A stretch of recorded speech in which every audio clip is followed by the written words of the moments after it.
I'm going to expose a flaw in NFTs with this card trick. Let's say this card in the front represents you, the buyer. Then the second card is the artist, or the seller. So remember these cards. You buy an NFT from the seller, so the blockchain will record a transaction between you and the seller. This transaction will be added on the public ledger as a block, represented by this clear box. Notice that this box is transparent, since transactions on the digital ledger are public. Once a transaction is validated on the blockchain, it can't be tampered with. There is no vulnerability. So it's foolproof, right? Well, unfortunately, not necessarily. The artist may not have been who they said they were. This is one vulnerability with NFTs. Anyone can claim to be an artist and sell their NFTs.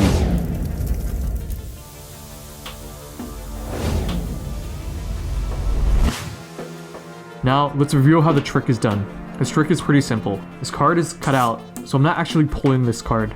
I'm actually pulling out the card below it instead. So grab the Joker and Jack of Hearts. I have my other cards when I do the trick. The Joker and the Jack of Hearts are already placed in the box from the start. Once it's locked in with the rubber hand, it really can't be tampered with. I wave these cards around as misdirection, but the cards in the box are secure at this point. This represents how the transaction block is secure once it is validated on the blockchain. This is why scammers will target before it is added on the blockchain.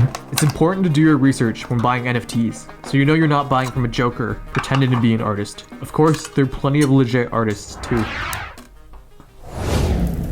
I've decided to use magic tricks to explain some of the flaws of NFTs, because I think magicians have a similar way of viewing the world as hackers. Just like hackers like to find security vulnerabilities, as well as vulnerabilities in the mind, magicians are constantly looking for cognitive blind spots to trick their audience.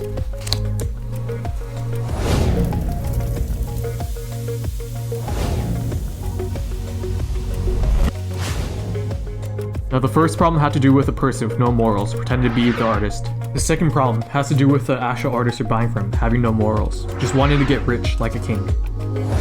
What's stopping an artist with bad intentions from selling multiple NFTs of the same art while claiming it is one in a kind? It is possible to create more than one NFT for the same work of art.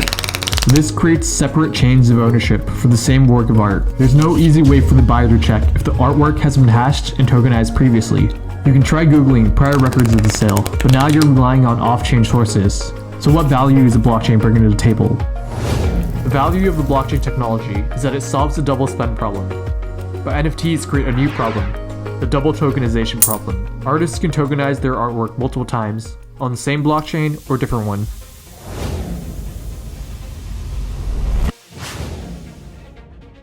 Have you ever wondered what NFTs actually point to? What are you actually buying when you buy an NFT? You're buying the token and not the art. The NFT does not contain the actual art on-chain. This will be impractical due to efficiency and environmental reasons. All you get is a token that points to a URL. This URL contains metadata. This metadata has another URL of the actual NFT image being hosted. Let me explain this using another card trick. The buyer is the Jack of Hearts again, and the seller is the Jack of Spades. An NFT is represented by the Ace of Spades. The blockchain transaction will contain transaction data like the seller and buyer, but not the NFT itself. Instead, it contains the NFT token. This token is a URL that points to a site hosting metadata and the NFT image. The blockchain is transparent and immutable, symbolized by this clear box.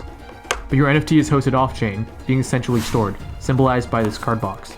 I'm putting the NFT inside this card box. Here's the card again. You can hear it inside. Let's check one last time that the NFT is in there. But what if the company hosting your NFT goes out of business? The hosting account isn't renewed, or the URL breaks. Then your NFT can disappear. The NFT token you own points to nothing. There is a solution to this, IPFS, which is a decentralized way to host files. So even if one site stops hosting your NFT, it won't disappear. But the solution isn't perfect. If your NFT stops being pinned, then it can still disappear. I am providing sources in the description below if you want to find out more about how IPFS works and how it is not a foolproof solution. Software engineer John T. Waring has a Twitter thread that went viral. You can also go to checkmynft.com to quickly check the strength of your NFT assets.